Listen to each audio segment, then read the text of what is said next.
쩐쩐이 여러분 안녕하세요. 반갑습니다. 오늘도 반갑습니다. 오늘은 AI로 인한 일자리 대체 현상 그 사례들을 이야기 나눠보고 싶습니다. 요새 참 걱정스럽죠. AI 발전하는 걸 보면 일자리 대체 현상을 시리즈로 한 4개로 나눠서 나누고 싶은데요. 첫 번째는 챗 GPT 생성형 AI가 나오기 이전에 AI로 인한 일자리 대체 현상들 사례들을 좀 나눠보고요. 두 번째는 챗GPT 이후에 생성형 AI가 나온 이후에 일자리들의 어떤 변화가 있는지를 알아보고, 세 번째는 며칠 전에 오픈 AI에서 GPT-4 5 버전, 옴니 버전을 내놨습니다. 거기에 다양한 데모 영상들을 올렸는데 그거를 보면 이젠 진짜 현실이다, 너무 심각하다, 이런 것도 좀 느끼게 돼요. 세 번째는 그 시리즈를 한번 다뤄보고요. 네 번째는 이런 시대에 우리가 인간으로서 어떻게 생존할 수 있을까, 살아가야 하나, 이런 얘기들을 같이 이야기 나눠보고 싶습니다. 네, 그럼 시작해 보겠습니다. AI가 인간의 일자리를 대체한다. 첫 번째 라운드 한번 시작해 보도록 하겠습니다. 당신의 성적이나 능력과 상관없이 어떤 직업이든 가질 수 있다면 어떤 직업을 갖고 싶으신가요? 전 지금 교사라는 직업을 갖고 있는데, 내가 성적에 관계없이 일자리를 선택할 수 있다면, 요즘 봐서는 의사가 또 최고죠. 돈도 많이 벌고, 또 뭐 보람도 있을 수 있고, 또 시간도 많고. 여러분들은 어떤 직업들을 갖고 싶으세요? 의사? 변호사? 회계사? 아니면 교사? 네. 성적과 나의 능력과 상관없이 내가 직업을 선택할 수 있다면 우리는 아마 이런 전문직이라 불리는 직업들을 선택하지 않을까 싶습니다. 그런데 이분이 누군지 아세요, 혹시? 네, 이스라엘의 히브리 대학의 유명한 교수죠. 유발 하랄이라고 사피엔스라는 책을 쓰신 분인데, 이분이 이렇게 얘기했어요. 역사학자 유발 하랄이는 인공지능의 미래를 이렇게 전망했다. 지금 학교를 다니는 아이들이 40대가 되었을 때 세상은 인공지능에 의해 혁명적으로 바뀌어 있을 것이다.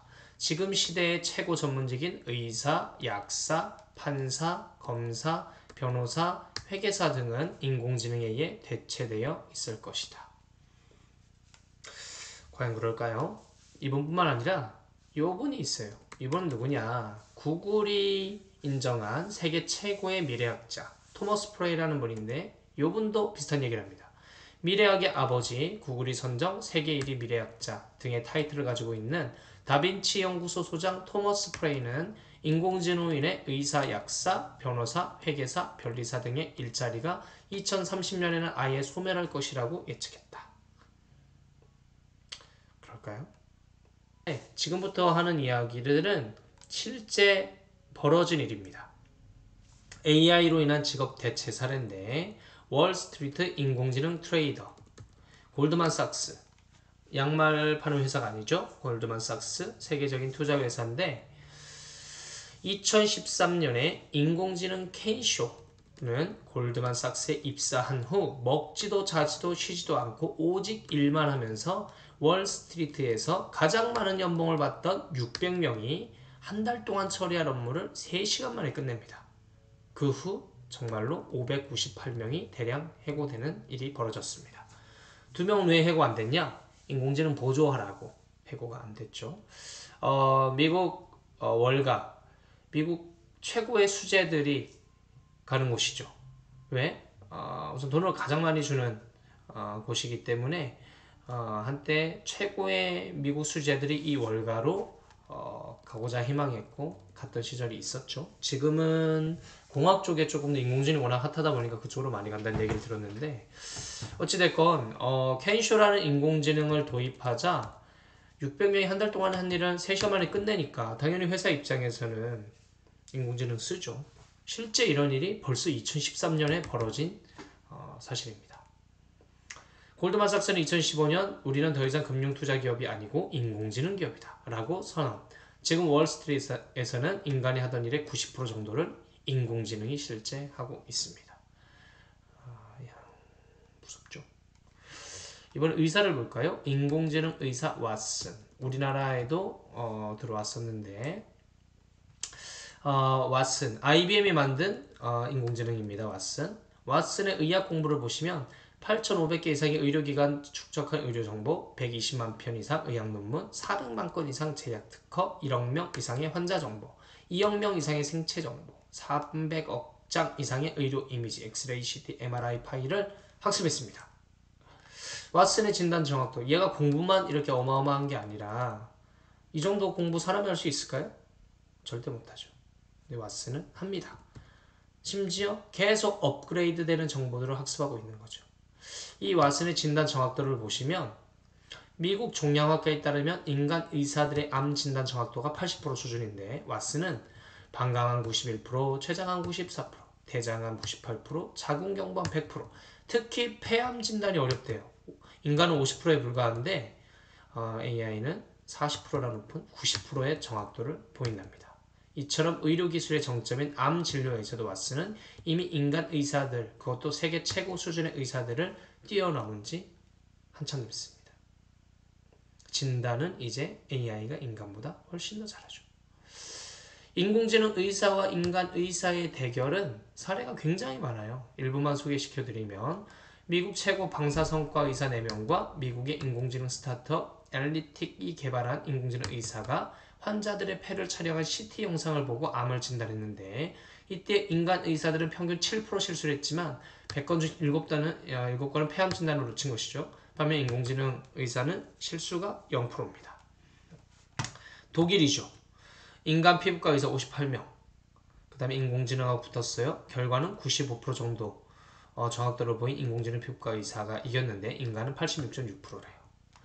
구글 딥마인드가 개발한 인공지능 안과, 이번에 안과입니다. 안과 의사. 보시면 인공지능 안과 의사의 진단 정확도는 94.5%. 반면 세계 최고 안과 전문가들의 정확도는 의사에 비해 1.2%, 많게는 18.6% 정도가 낮았대요. 여전히 인공지능의 승리죠. 건국대, 우리나라죠. 인공지능 의사는 어깨골절 진단 정확도가 96%, 인간 정형외과 의사들보다 훨씬 정확하게 진단했다고 합니다. 2016년 인공지능 의사 왓슨을 도입한 가천대 길병원, 그의 암 환자 100명을 대상으로 만일 인간 의사와 인공지능 의사가 서로 다른 처방을 내린다면 어떻게 할 것인가 라고 물었더니 100명 모두 인공지능 의사의 처방을 따른다고 했답니다. 이거 놀랍죠. 이번엔 미국이죠. 환자들은 인간 정신과 의사와 인공지능 의사, 정신과 의사 중 누구를 더 편하게 여기고 누구에게 더 속마음을 털어놓는가 봤더니 놀랍게도 인간 의사를 불편해했고 인공지능 의사에게 더 솔직하게 자신의 고민을 털어놨다고 합니다. 인공지능 의사는 먹지도 자지도 쉬지도 않고 지금도 수없이 쏟아져 나오는 의학 데이터들을 학습하고 있죠. 진단도 이미 인간의 수준을 뛰어넘어서 사람보다 훨씬 더 정확한 진단을 내리고 처방도 내리죠. 그런데 놀라운 건 인간이 내리는 처방보다 인공지능이 내린 처방을 더 신뢰하는 것이 놀라운 사실이죠. 또한 정신과 의사면 이 정신과, 상담 이런 것들을 인간이 더 잘할 것이다. 교감할 수 있으니까. 하지만 놀랍게도 정신과 의사를 환자들이 택할 때에도 인공지능 의사를 더 편애했다는 놀라운 일들이 있죠. 이렇게 보면 과연 의사라는 직업이 지금 우리나라에서 가장 핫한데 언제까지 핫할 수 있을까? 의구심이 드는 상황이죠. 두 번째는 약사입니다. 인공지능 약사와 인간 약사의 대결인데 2011년 문을 연 미국의 한 약국, 인간 약사는 없고 인공지능 약사만 있습니다. 이미 벌써 10년 훨씬 전에 미국에서는 인간 약사 없이 인공지능 약사만으로 약국을 열었는데 보시면 200만 건의 처방약을 조제했답니다. 근데 지금까지 단 한 건의 실수도 없었대요. 근데 인간 약사는 평균 100건을 조제할 때 1.7건의 실수를 한다고 합니다. 이건 평균치예요. 그러면 200만 건으로 환산하면 3만 4천 건의 조제 실수를 했을 가능성이 있다는 얘기죠. 여러분들은 어떤 약사가 지은 약을 믿고 드실 수 있을까요? 그리고 뭐 이러잖아요. 약사님 중에 깔끔하신 분들도 많죠. 그런데 어찌됐건 손도 더러워지고 또 약사가 아플 때도 있잖아요. 그런 상태에서 약을 지을 수도 있지만 인공지능은 그렇지 않거든요. 굉장히 위생적이고 깨끗하고 깔끔하고 인간보다 실수를 덜해요. 과연 약사는 어떻게 될까요? 이번엔 판사, 변호사, 법률가들이죠. 영국 셰필드 대학교와 유니버시티 칼리지 런던은 미국 펜실베니아 주립대학교와 함께 인공지능 판사를 개발했습니다. 비록 초보 수준의 인공지능 판사지만 판결 정확도가 무려 79%. 충격적인 사실은 이 판결 정확도가 세계에서 가장 어려운 재판을 한다는 유럽 인권재판소의 실제 판결 결과 비교한 것이라는 점이고, 즉 인공지능 판사는 인류 최고의 판사들과 비교해서 뒤떨어지지 않는다는 의미인 거죠. 이번엔 변호사인데, 최근 영국 법률회사 렉스의 CEO 데니얼 빈스베르게는 언론 인터뷰에서 이렇게 말했습니다. 인간 변호사가 300건을 처리하는 동안 인공지능 변호사는 60만 건을 처리한다. 덕분에 우리 로펌은 인건비를 80%나 줄일 수 있었다. 이제 우리는 더 이상 인간 변호사를 뽑지 않고 있다. 충격적이죠. 정확도도 있지만 어떻게 우리나라 판사들의 판결을 신뢰하세요? 이거 여론조사에 보면 굉장히 많이 신뢰하지 않는다고 얘기할걸요? 차라리 인공지능으로 바뀌었으면 좋겠다라는 이야기들을 벌써 몇 년 전부터 저는 주변에서 듣고 있어요. 이 전문직들 과연 대체될까 했을 때 오히려 사람들이 신뢰하지 않기 때문에 더 빨리 대체될 수 있다라는 생각도 듭니다. 변호사도 네, 점점 그 일자리가 줄어들고 있는 거죠.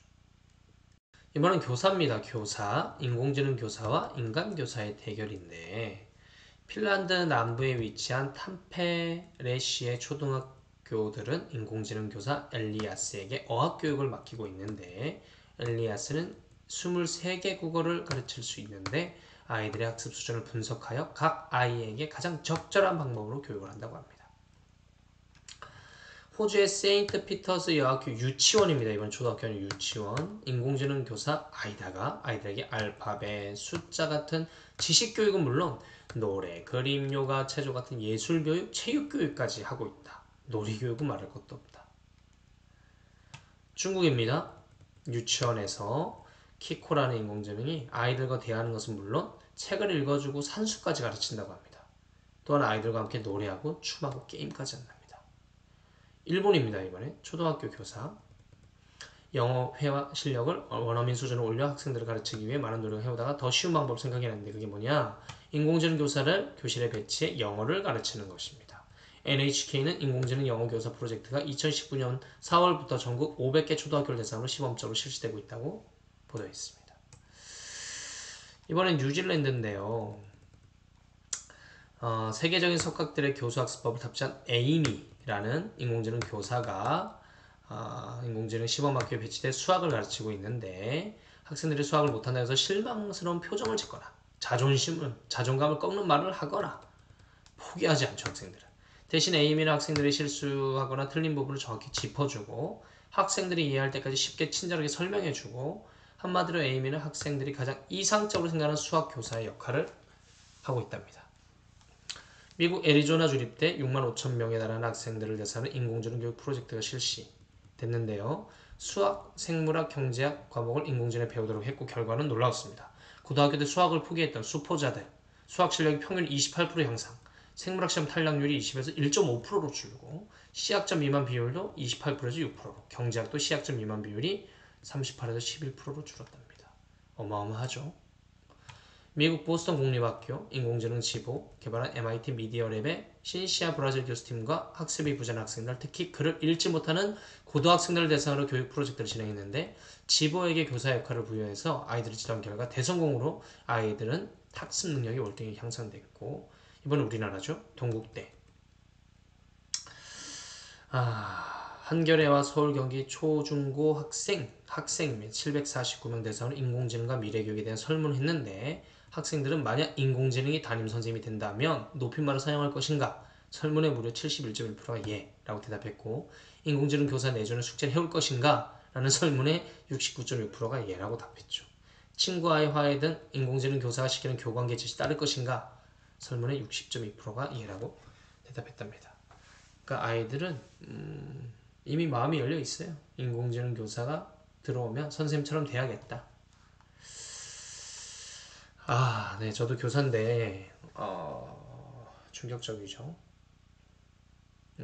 과연 현재 대한민국 교육 시스템 안에서 단순한 지식을 전달하고 이해시키는 이 교사의 역할들이 과연 언제까지 가능할 것인가. 변화하지 않으면 교사가 필요 없는 시대가 오겠다라는 생각들이 듭니다. 교회 직업인데요. 인공지능 왓슨은 이미 세계 최고 수준 경영진인 IBM 경영진을 상대로 경영 지도를 해오고 있는데 현재 전 세계적으로 왓슨보다 기업 경영 지식과 기업 경영 사례를 더 많이 알고 있는 존재가 없기 때문입니다.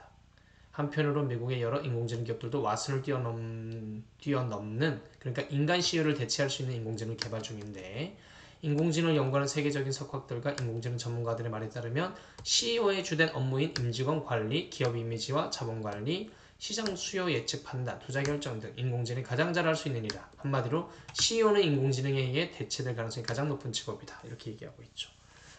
전문 경영인 인간보다 인공지능이 훨씬 잘할 수 있다. 라는 얘기고요. 이번엔 공무원입니다. 일본 지바시 2017년 보육 관련 행정 업무에 인공지능 공무원을 투입해서 실험했습니다. 결과는 인간 공무원 30명이 일주일 넘게 매달려야 하는 업무를 고작 몇 초 만에 해냈다고 합니다. 우리나라, 일본뿐만 아니라 우리나라 인사혁신처에서 발표한 건데요. 2030년까지 민원 담당 공무원 50% 이상, 경찰, 소방 등 현장 공무원 25% 이상, 전문 직무 담당 공무원 25% 이상을 인공지능으로 대체한다고 합니다. 이후 2045년까지 민원 담당 공무원 75%, 현장 공무원 50%, 전문 직무 담당 공무원 50%를 인공지능으로 대체한다고 발표했습니다. 철밥통이라고 부르던 공무원, 과연 현재의 지위를 계속 유지할 수 있을까요? 인공지능이 훨씬 더 일을 잘하는데 심각하죠. 국제통합보고위원회 IIRC의 4차 혁명시대 신기업 보고서, 세계경제포럼의 4차 산업혁명 보고서, UN의 미래보고서 2045, 한국고용정보원과 LG경제연구원의 발표 동일하게 이런 믿을만한 보고서, 기관에서 내는 보고서에서 봐도 회계사, 세무사, 관세사, 변리사, 감정평가, 보험계리, 재무분석사 등 이미 몇 년 전부터 세계적인 연구기관들이 각종 보고서를 통해 인공지능에 의해 거의 완벽하게 대체되거나 심지어는 직업 자체가 사라질 수 있다고 경고해 오고 있는 실정이다. 이런 직업들 사라질 가능성이 굉장히 높다라고 세계 유수의 보고서들이 이야기하고 있죠. 과연 인간이 뭘로 먹고 살아야 되나 싶죠. 이러한 우리가 대부분의 사람들이 갖고 싶은 직업, 전문직이라고 하는 이 직업들, 근데 이 직업들이 먼저 대체될 가능성이 높습니다. 그 이유가 뭐냐면 첫 번째는 경제적 이유예요. 돈인데 AI를 기업들이 왜 개발하죠? 결국은 돈입니다. 돈을 더 많이 벌기 위해 AI를 개발하죠. 무슨 얘기냐? 기업 입장에서 가장 많은 비용이 인건비입니다. 특히 전문직의 인건비, 의사, 변호사, 회계사, 전문직이기 때문에 많은 월급을 줘야 돼요.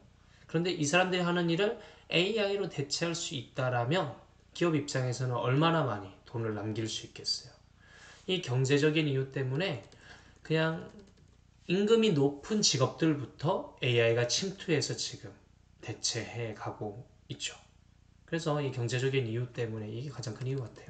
전문직이 대체될 수밖에 없다. 먼저 대체되고 있다. 이렇게 보시면 되고, 두 번째는 일의 특성인데 의사가 하는 일이 뭐죠? 많은 그 환자를 진단하는 건데 환자의 여러 정보들을 듣고 판단하는 거죠. 어떤 질병인지, 어떻게 병을 치유해 가야 되는 건지.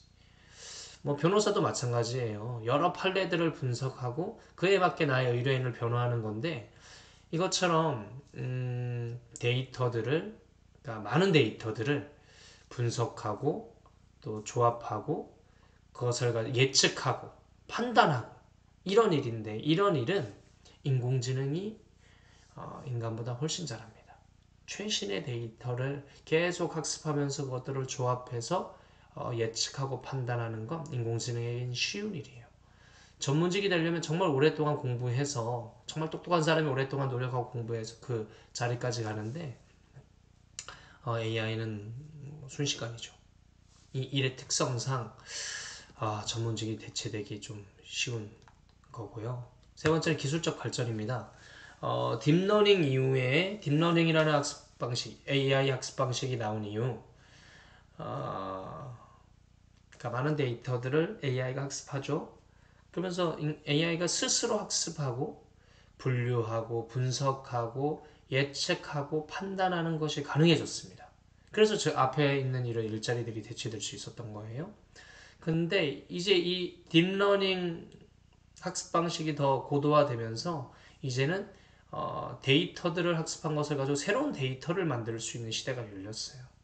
하다 보니까 이 이미지 인식 능력도 훨씬 더 개선됐죠. 그래서 병을 진단하는 것도 훨씬 더 정확해졌고요. 심지어 글도 잘 쓰죠. 그래서 변호사들 뭐 할 일들 판례 분석하고 또 글로 문서화하는 것들 굉장히 잘해요. 이런 기술이 계속 발전하면서 필연적으로 이 전문직의 일자리들 더 대체할 수 있는 거죠. 마지막 사회적 요구인데 사람들이 그걸 원해요. 과거에 뭐 법적인 문제가 있어요. 그러면 변호사 사무실을 찾아가야 되죠. 상담 한 번 하는데 또 많은 비용을 지불해야 되죠. 부담스러워요.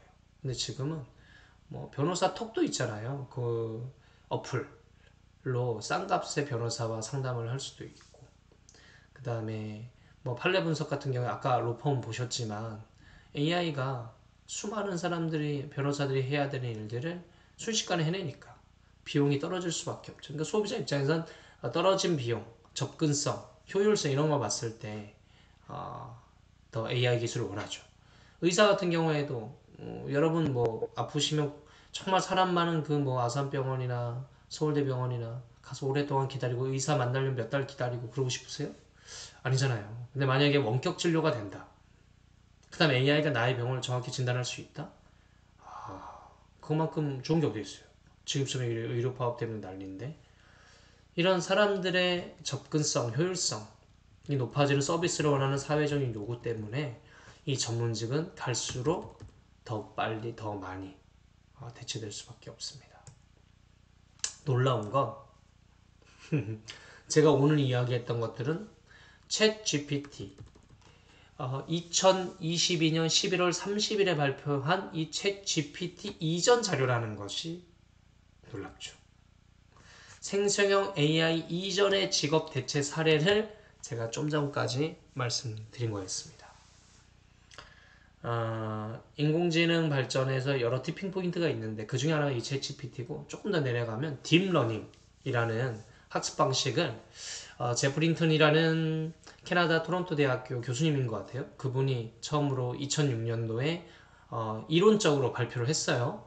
그러니까 AI가 스스로 학습하고 분석하고 분별하고 판단하고 예측하고 결정할 수 있다는 걸 이론적으로 증명했고 2012년도에 이미지넷이라는 이미지 인식 대회가 있었는데 그곳에서 이 힌튼 교수 팀이 이미지 분류하는 그 대회에서 1등을 하게 됩니다. 그러면서 이 딥러닝이라는 AI 학습 방식을 이용하면 수많은 데이터들 안에 숨겨져 있는 그러한 패턴들을 인식하고 AI가 짧은 시간에 엄청난 일들을 할 수 있구나 이런 것들을 알게 되면서 전 세계에서 앞서가는 기업들, 국가 이렇게 딥러닝 기술을 이용해서 AI 서비스들을 활용하고 있었어요. 그런데 2012년 11월 30일 챗 GPT가 나오면서 또 한 번 판이 뒤집어진 거예요. 그래서 지금까지 제가 얘기한 건 2022년 이전, 생성형 AI가 핫해지기 이전, 딥러닝이라는 학습 방식을 이용한 AI를 학습시켜서 또 추론하게 했던 그때의 자료라는 것들 생각하셨으면 좋겠고요. 하늘이 무너져도 솟아날 구멍이 있습니다. AI가 인간의 수없이 많은 일자리를 대체해 가지만 살아남을 방법이 있고요. 우린 그걸 찾아가야 되죠. 네, 그런 것들을 우리가 계속 찾아가는 시간이었으면 좋겠고, 네. 네, 오늘 영상 보고 어떤 생각이 드십니까? 뭘로 먹고 살아야 되나 걱정스러우시죠? 우리가 대부분 원하는 직업, 사회적으로 인정받고 돈도 많이 벌고 되기 힘든 이 전문직이라는 직업들이 AI로 대체되고 있는 이 현상을 보시면서 학생들은 과연 왜 공부해야 하나? 어떻게 공부해야 되나? 어떻게 살아가야 되냐? 부모들은 어떻게 자식을 길러야 되나? 교사들은 학생들을 어떻게 가르쳐야 되나? 이런 고민들이 드시죠. 길이 있겠죠. 그래서 우리가 그걸 같이 찾아야죠. 그래서 오늘은 생성형 AI 이전 딥러닝 기술에 의해서 발전된 AI로 인한 인간의 일자리 대체 현상에 대해서 좀 알아봤고요. 다음 시간에는 챗GPT가 나온 이유, 생성형 AI 이후의 일자리 대체 현상에 대해서 깊이 분석해 보고요. 그 다음 시간에는 이번에 발표된 GPT-4 네, 이후의 변화들을 예측해 보고 이러한 AI로 인한 일자리 대체 현상이 한가운데 있는 이 시대에 과연 우리는 어떻게 준비하고 어떻게 살아가야 되나 그런 이야기들을 마지막으로 시리즈 정리해 보고자 합니다. 오늘도 시청해 주셔서 감사하고요. 길이 있습니다. 힘내시고요. 좋은 하루 보내시고요. 구독과 좋아요 부탁드리고요. 네, 다음에 또 만나 뵙겠습니다. 안녕. 화이팅.